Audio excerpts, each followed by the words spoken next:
1930-এর দশকের শুরুতে যুক্তরাষ্ট্রের পেনসিলভেনিয়ায় জর্জ গ্র্যান্ট ব্লেইসডেল দেখেছিলেন বাতাসে তার বন্ধুর লাইটার বারবার নিভে যাচ্ছে। সেই অভিজ্ঞতা থেকেই তিনি তৈরি করেন সহজে ব্যবহারযোগ্য বাতাস প্রতিরোধী একটি লাইটার।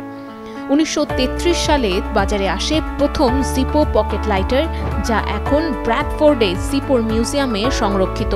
প্রতি বছর 1 লাখের বেশি দর্শনার্থী ভিড় জমান এই সংগ্রহশালায়।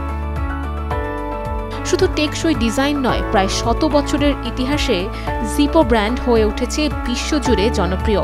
Elvis Presley, Eric Clapton, Bob Marley, Johnny Cash, Bon Jovi থেকে শুরু করে Metallica, Iron Maiden, Guns and Roses, ACDC এর মতো তারকা ও ব্যান্ডের জন্য তৈরি হয়েছে বিশেষ জিপো লাইটার।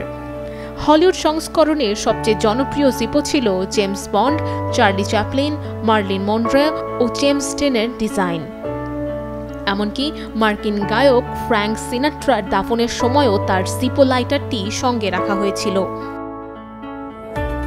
এবার দক্ষিণ এশিয়ার প্রথম ব্যান্ড হিসেবে যুক্ত হল বাংলাদেশের ওয়ারফেজ।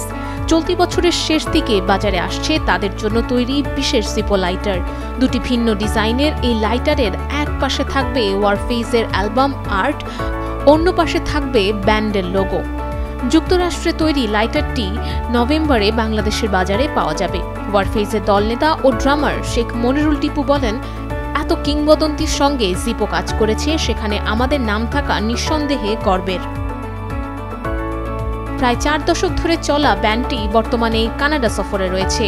6 সেপ্টেম্বর অন্টারিও থেকে শুরু হওয়া এই সফরে Vancouver, Edmonton, Halifax, Saint John's, রেজিনায় কনসার্ট শেষে 4 অক্টোবর উইনিপেগে পারফর্ম করে সফর শেষ করবে ওয়ারফেজ। নুসরাত অনন্যা, ডেইলি সান।